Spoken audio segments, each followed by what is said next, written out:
Boa tarde a todos. Vamos dar início à entrevista coletiva com o técnico Eduardo Barros no pós-jogo de Amazonas 0 Manauara 1. Pode começar. Professor Romulo Almeida do Globo Esporte, hoje o Amazonas ele entrou em campo com algumas mexidas, né? Enfim, eu olhando de fora, acho que foi o único jogo sob seu comando que o time não teve aquele domínio todo de posse de bola, de troca de passes e tudo mais. O que o senhor acha que foi predominante para que isso acontecesse? Foi a necessidade maior do adversário, né?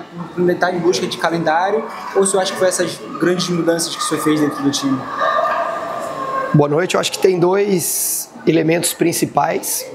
O primeiro deles, no primeiro tempo, foi a condição climática, né, que atrapalhou bastante o andamento do jogo. Teve muito escorregão de jogador, muito erro de passe, jogadores que têm muito controle, facilidade para impor o estilo de jogo, que por conta das condições do campo não foi possível.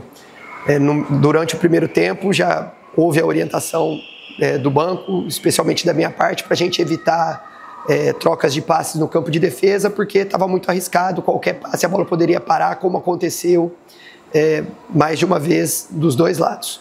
Além disso, foi um time bem modificado por conta desse cenário de jogos congestionados, que é o pior cenário, com um intervalo de apenas 2 dias, mesmo que não tenha viagens mais longas. Mas esse cenário de joga apenas 2 dias de intervalo e repete mais um jogo, e tem sido assim, e se apresenta assim também na próxima rodada, isso implica que a gente faça algumas alterações. Como eu já disse em outras oportunidades, a equipe está num momento de pré-temporada neste mês de março, tem jogador que está chegando, por exemplo, o Linares fez a sua estreia na temporada hoje, e você viu como ele terminou o jogo. O Varanda fez a sua primeira partida com a equipe do Amazonas, já vem de alguns jogos no São José na temporada, mas com a nossa equipe como titular. Foi o primeiro jogo, a estreia do Kevin Ramírez, a estreia do Diego. Então, são muitas mudanças com pouco tempo para treinar e o time tendo que dar resultado contra um bom adversário. Então, acho que tudo isso contribuiu para que a equipe performasse pior hoje. Eu sou o Matheus Pereira do Portal Esporte Manaus. Queria que o senhor falasse também dessa mudança de um tempo para o outro, né? Apesar da chuva no primeiro tempo, o Amazonas teve mais controle no primeiro, no segundo sofreu um pouco mais. O senhor falou dessas mudanças aí que influenciaram nisso, mas queria que o senhor explicasse também as alternativas que o senhor tentou achar para tentar buscar o controle do jogo, ora com 3 zagueiros, ora com uma linha de 4. Bem observado. Se eu soubesse que após o intervalo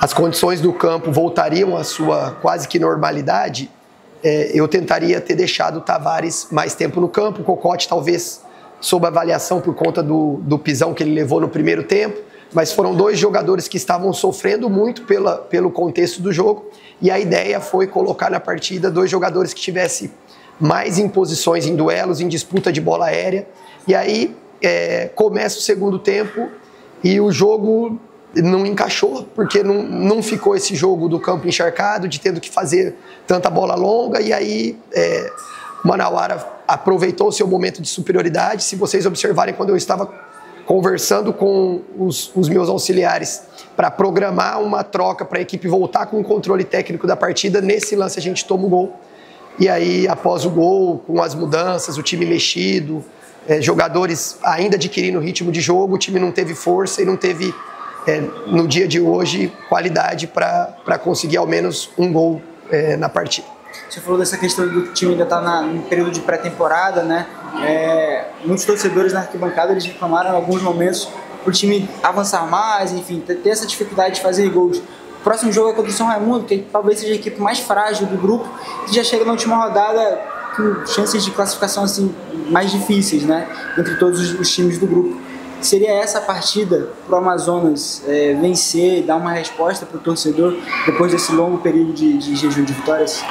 Primeiro, em relação a São Raimundo, em relação a qualquer adversário, nós vamos respeitá-los todos na mesma medida, e internamente nós vamos sempre trabalhar para o próximo jogo. O próximo jogo, né, nesta ocasião, é o São Raimundo. A gente tem que se preparar para fazer nossa melhor partida, corrigir os erros que apresentamos nesse jogo, achar o melhor encaixe para essa partida, treinar o que é possível treinar, e aí o que significa considerar esse mês como um mês de pré-temporada. Significa dar mais treino que o habitual, né? Os jogadores estão treinando muito nesse mês, porque a gente entende que para o que vai acontecer no restante da temporada, esse mês com carga de treino elevada é importante, mesmo que a gente tenha um número alto de jogos, como tem se desenhado o cenário neste mês. Fechou? Obrigado, viu? Obrigado, gente. Valeu, gente.